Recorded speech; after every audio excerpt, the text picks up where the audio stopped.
Hi fam, let me get comfortable. I'm all cozy in my bathroom again, leaning on my sink. um, I had made a video previous to this one, and I was telling you guys I was going to come on and make a video discussing why a lot of women are bitter toward men, right? And a lot of you think that women are bitter toward men because of the bad relationships and some of the poor choices we made. But it's so much more than that. And I can't speak for every woman, but I'm almost sure most women experience what I'm about to share with you. And this is our first dealings with men. And they weren't good. They weren't good, fellas. And I just want you guys to kind of understand our hearts a little more and not just take things at face value. And you wonder why women are bitter or act nasty or seem to have this attitude. It's because it's something that you build up over time and you had no choice. And I'm speaking from my experience as a young lady growing up in Brooklyn, New York. The streets of New York ain't no joke. We have a lot of perverts out there. And your parents will warn you about certain things. And so you internalize these experiences and then you carry them into your adulthood, right? And so I want to start out like this. I want to talk about when I was really young and how we used to walk down the street with our mom, my two brothers and I, and all the attention my mom used to get from the men. My mom never dressed scantily. She didn't have no very what's the word I want to use? Sexy way about her where she would warrant that kind of attention. She was just a beautiful woman. She was a beautiful woman, very petite, and she was attractive. Everywhere we went, the men were coming at her all the time. So I viewed this and I noticed this myself as a young lady. And my brothers did too. And let me tell you something that's funny. My brother, the one that's 11 months younger than myself, he and I used to walk behind my mom to block the view so the men couldn't see her. He trying to block her booty. Yes. She'd be like, what y'all walking back there for? And my brother always thought he was like her little father. He's her father. So he would be like, Mom, go ahead, go ahead. It was so funny. He had that sense of protectiveness about him. And he's a little man. But look at what it taught him. He didn't like it, right? But it's his kind. It's men doing this. So this is what the men are demonstrating to the young men as well as the young ladies. Like they had no self-control. They were very animalistic. And so this is what you grow up seeing. Then I turned 12.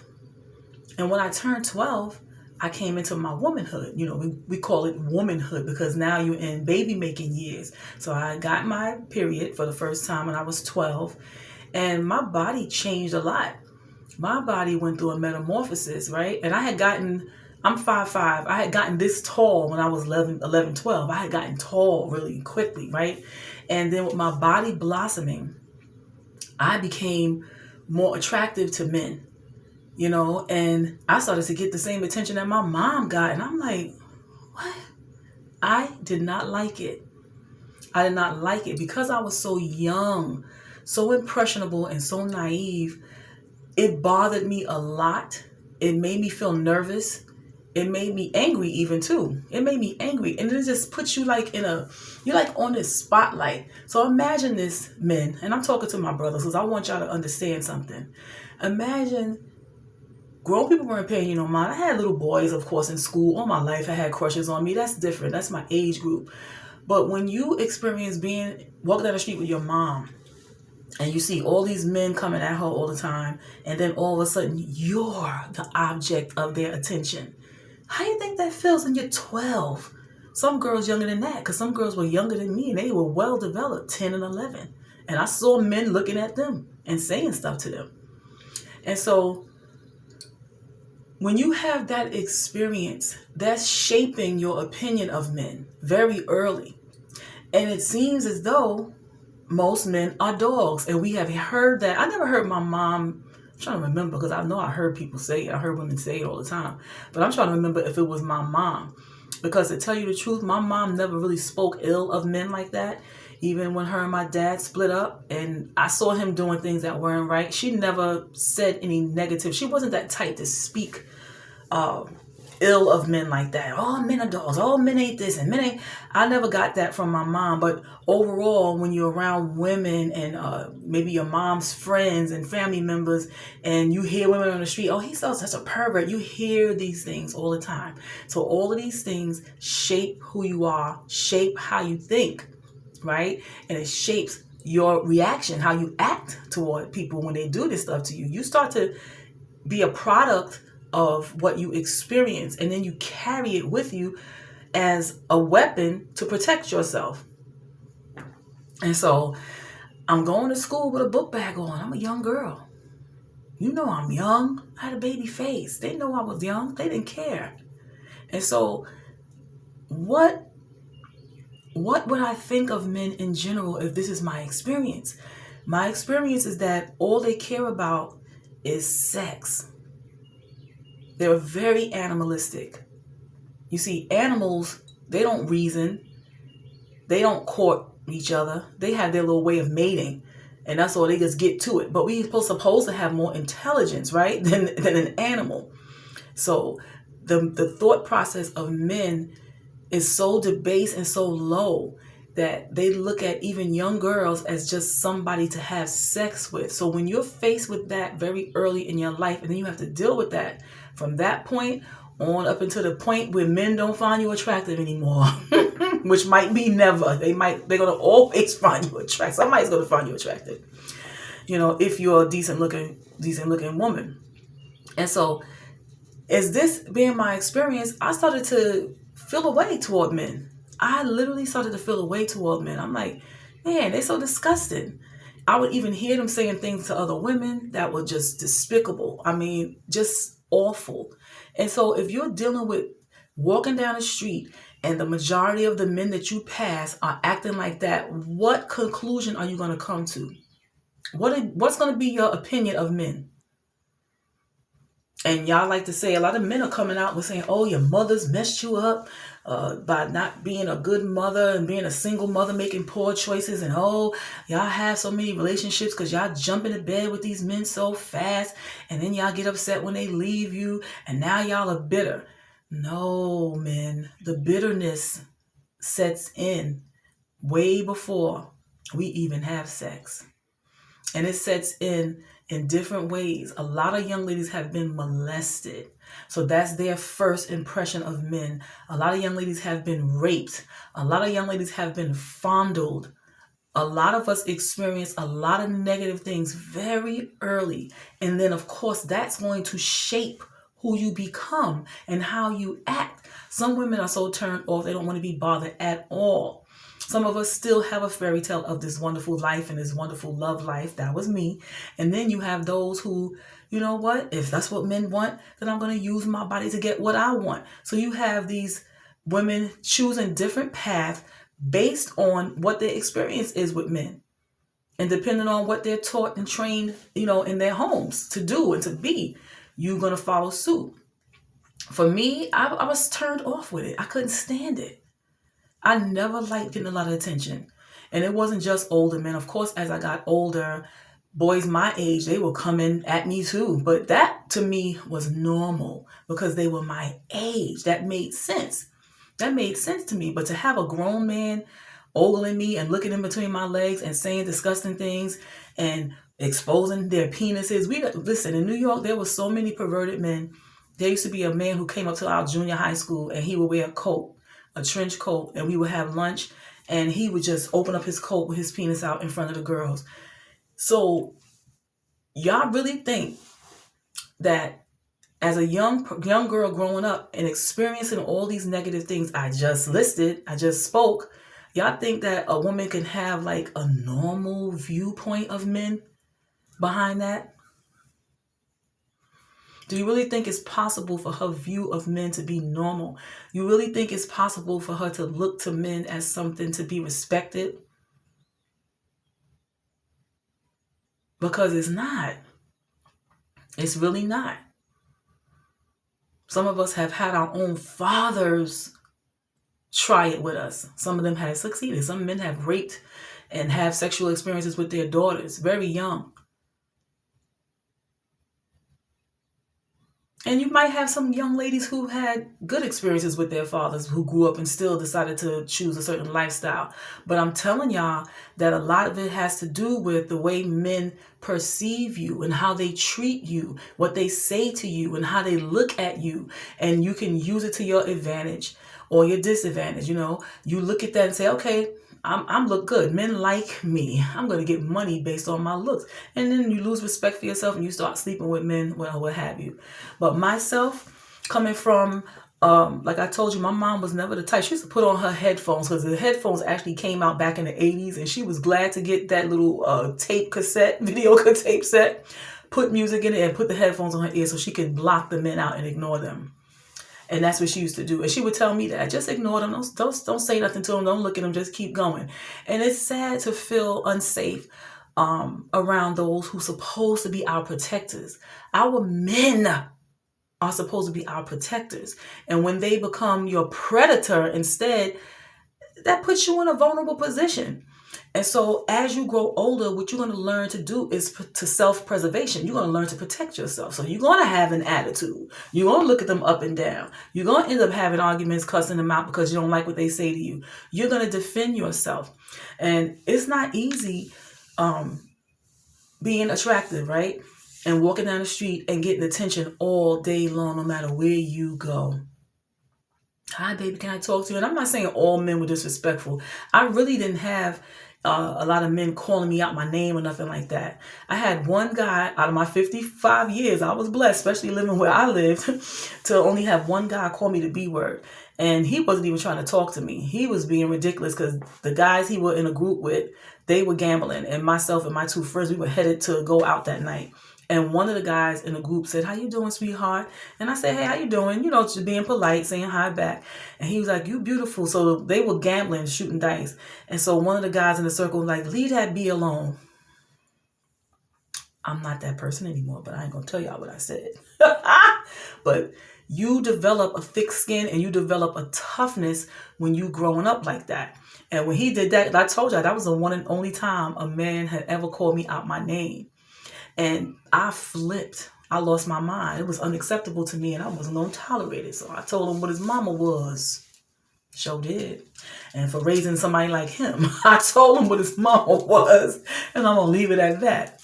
But these are the experiences that a lot of women have. I've seen men call other women the B word, tell them to suck their such and such. Just such great levels of disrespect. Just down deep in a cesspool of disrespect and disregard for women. And a lot of this is taught to boys. Like I said, my brother witnessed that. And he didn't like it when my mom was being ogled and spoken to and approached in the streets like that. He hated it. He hated that. But this is how you teach the next generation as if it's a rite of passage to be that way. So I say that to say, bad enough, I had all these experiences on the street with strange men. And then as you get older, you begin to look at the men in your family. And it's like, they're just like the men on the street.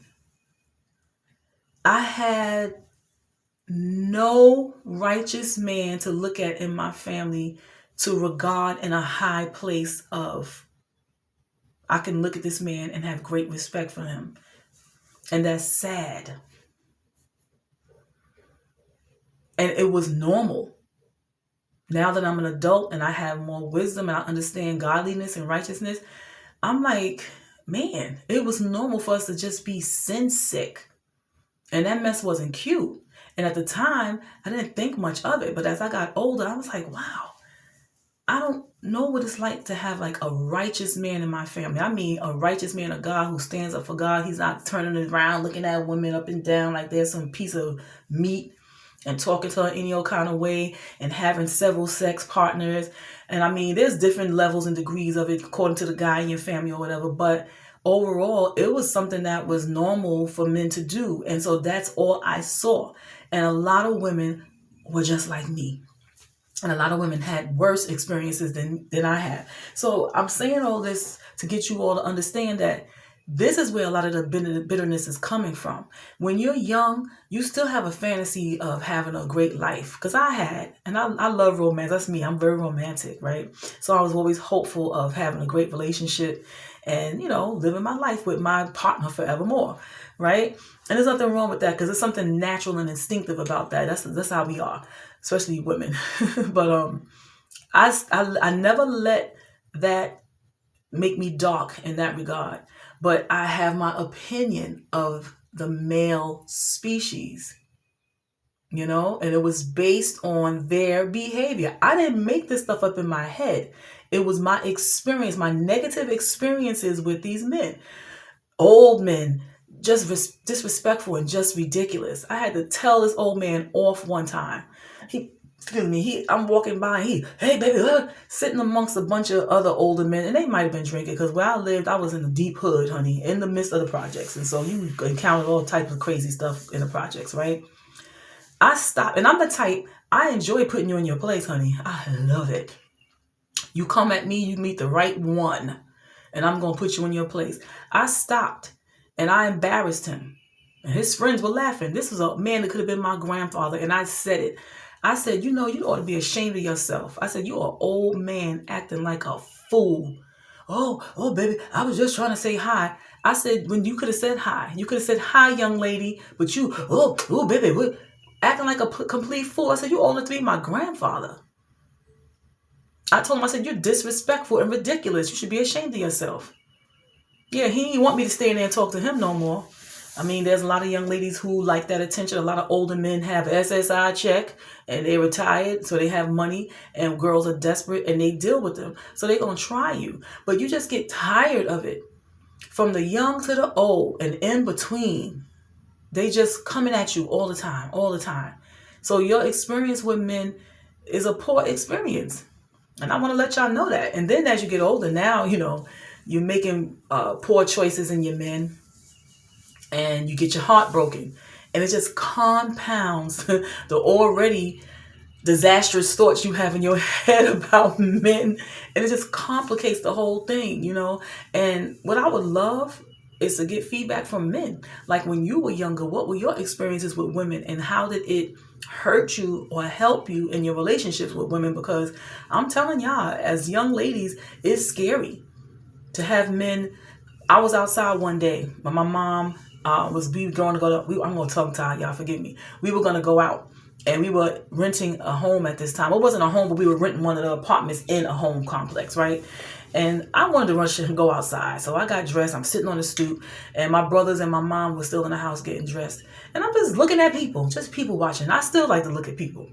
I'm just watching the people walk by and go to and fro on this hot summer day in the middle of the day, daylight, broad daylight. Somebody pulls up in a car. And I remember seeing him pull up, but I didn't look in the car. My mom always warned me about stuff like that. So I wasn't like paying him any attention. But I see him making some kind of movement. So he's positioning himself in the car to sit himself up because he had taken out his penis and he wanted me to see it. Now I'm telling you, this is broad daylight. People walking to and fro. And this man took the opportunity to still do that. So of course, when I noticed it, I was about 11. Maybe 11, and I started screaming. Now he put himself, get himself together. He drives off. My mom's like, what are you screaming like that for? I tell her the story. And she's like, just bring it behind in the house. So she's just so aggravated that, it's so unsafe for a young lady in this world. It really is. It is so unsafe because it's like this animalistic behavior of men. It's sickening. It is sickening. And then they teach their sons to do just that. And then y'all coming at the women now. Oh, you women this and you women that. What about you men? What about our first examples of men who let us down? What about that? What about the disappointment, the hurt, the pain? What about that? What about destroying our hearts and messing up our minds when we're really young? And what do you expect? We don't know how to trust. You lack trust for men. You lack respect for men. You lack even being hopeful that there's even any decent men in the world. I just wanted to share this. I don't want to be long because I could really go deep into it. But I want y'all to see the flip side, because a lot of times men are blaming women for everything. It's not fair. Everybody need to be accountable for their own personal behaviors. Be accountable for your own personal behavior and what you contribute to society. And I mean, if we be accountable, if we become accountable for ourselves and heal from that and learn to make better choices, we can have the greatest relationships. And that's the truth. We can have the greatest relationships. But, you know, a lot of men have warped minds. And the first time I saw a righteous man govern his home was I was actually working in the home with the elderly lady that was there. That was my job at the time. I was doing home attendant. He was the first man that I had Bible study with in a home setting. He had a wife and 2 children, 2 daughters, and I'm there working, and they had Bible study. Whenever he was home from work, it was his thing to have Bible study with his family. So when they came downstairs and he said, everybody get their Bibles and, you know, little hymn books we could sing before we had worship, he asked me if I wanted to be a part of it. And I said, absolutely, because I was of God, you know, and I said, absolutely. And as we did that often, it was one day he said, let's just tell each other what we're grateful for and give God thanks. And that was what I gave God thanks for. And lo and behold, honey, the tears just started spilling down my face. I told him, I said, I'm grateful for you. And I told his daughters, I said, y'all have a wonderful father. Thank God for him. Thank God for him. You know, because unfortunately, men like that are rare. They are rare. He made sure he had time with his family and they spent time with God. That's the kind of man he was. And he was so, like, you know, I'm not going to use the word flattered because I don't like that word too much, but he was humbled by my admission that you're the first man that I've ever experienced being in a home with who actually had Bible study with the family. And I thanked him for allowing me to be a part of that, because that taught me that there are some good men in this world who are of God and do these things with their family, and they're leading their families to the path of righteousness. And so that was a beautiful experience for me and very rare. Besides being in church, you know, hearing the pastors preach and having different men read the Bible or pray, I didn't see much of that outside of church, family. And that's what I'm trying to get across. That's sad. The men, you guys are not in your proper place. Protectors, providers, teachers, that is your position. And you guys are letting the ball drop. And when you guys let the ball drop, everybody gets hurt. Everybody gets hurt. And so I just wanted to take the time to express and explain a little bit of that to you guys today. And this is specifically to the men, to my brothers. So when I see a brother out there doing the right thing, I'm going to commend him. It makes me smile and it makes my heart happy, because I know you are out there. I know the good guys are out there, the righteous men, the holy men. I know you're out there.